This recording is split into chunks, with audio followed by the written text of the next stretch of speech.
Danger bells Rahul Gandhi check చేసుకోవాలి. ఎందుకంటే ఇప్పటిదాకా తల్లి వారసుడుగా తనున్నాడు, తన వారసుడుగా ఇంకెవరు లేరు కదా అనుకున్నాడు. కానీ ఇప్పుడు కాంగ్రెస్కి వారసత్వం వచ్చేసినట్టే. రాహుల్ గాంధీ మెజార్టీ కంటే ప్రియాంక గాంధీ మెజార్టీ ఎక్కువ, నెంబర్ 1. రెండవది, పార్టీలో తన పేరుతో గెలిచింది ఎప్పుడూ లేదు. రాహుల్ గాంధీ పేరుతో, సోనియా గాంధీ పేరుతో 2004, 2009 విజయాలు ఉన్నాయి.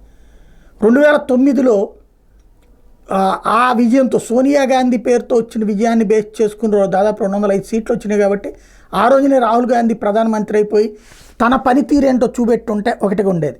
కానీ ఇక మనదే విజయం అన్నటువంటి నమ్మకంతో మన్మోహన్ సింగ్నే ప్రధానమంత్రిగా ఉండమని, తను సింగిల్ లార్జెస్ట్ కంటే సింగిల్గా కాంగ్రెస్ పార్టీని అధికారంలోకి నెక్స్ట్ ట్రిప్ వచ్చేస్తుందని నమ్మి వదిలిపెట్టేశాడు రాహుల్ గాంధీ.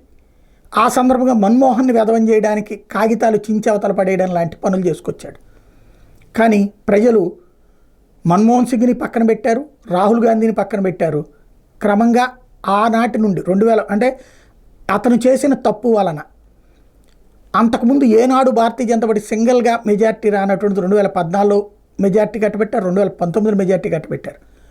2 సార్లు కనీసం ప్రతిపక్ష స్థానం కూడా కాంగ్రెస్ పార్టీకి ఇవ్వలేదు. రాహుల్ గాంధీని ప్రధానమంత్రి అభ్యర్థిగా పెట్టాకనే 2 సార్లు దారుణ వైఫల్యం.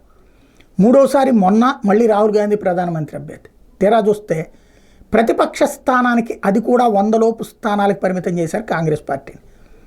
అయితే నరేంద్ర మోడీని 303 సీట్లు వచ్చినటువంటి 240కి పరిమితం చేయగలిగాను, అది నా గ్రేట్ అన్నాడు. తన ఓటమిని పక్కన పెట్టేసి, లేదా తను 3వసారి వరుసగా ఫెయిల్ అయ్యాను అన్నటువంటి సంగతి పక్కన పెట్టి, ఇప్పుడు వివిధ రాష్ట్రాల్లో కూడా చూస్తే క్రమంగా కాంగ్రెస్ బీజేపీ ఇద్దరు నువ్వా నేనా అని ఢీకొంటున్న చోట కాంగ్రెస్ గెలవట్లేదు. కర్ణాటకలో సాధ్యమైంది అంతవరకే. తెలంగాణలో కూడా కాంగ్రెస్ వర్సెస్ బీఆర్ఎస్ అక్కడ డైరెక్ట్గా కాంగ్రెస్తో పోటీ ఉన్నటువంటి చోట్ల బీజేపీనే డామినేట్ అవుతోంది. ఇలాంటి దశలో భవిష్యత్తుగా వరుస వైఫల్యాల నాయకుడు కాకుండా గెలుపు నాయకత్వం కావాలని కోరుకుంటున్నారు కాంగ్రెస్ వాళ్ళు. ప్రియాంక గాంధీ వాద్రా కూడా ఇంతకుముందు దెబ్బతిన్నది ఉత్తరప్రదేశ్ ఇచ్చినప్పుడు, లేకపోతే ఆమెకు 2-3 రాష్ట్రాలు ఇచ్చినప్పుడు. కానీ తొలి విజయం సాధించడం ద్వారా ఒక పవర్తో రంగంలోకి దిగింది. రాబోయే రోజుల్లో రాహుల్ గాంధీ పెర్ఫార్మెన్స్ కనుక సెట్ కాకపోతే ఆ కుటుంబాన్ని అభిమానించే వాళ్ళే వేరే పార్టీలోని వేరే వాళ్ళని కాదు, కానీ ప్రియాంక గాంధీ వాద్రాన్ని ముందు తీసుకొచ్చి ప్రధాన అభ్యర్థిగా పెట్టినా ఆశ్చర్యపోనక్కర్లా.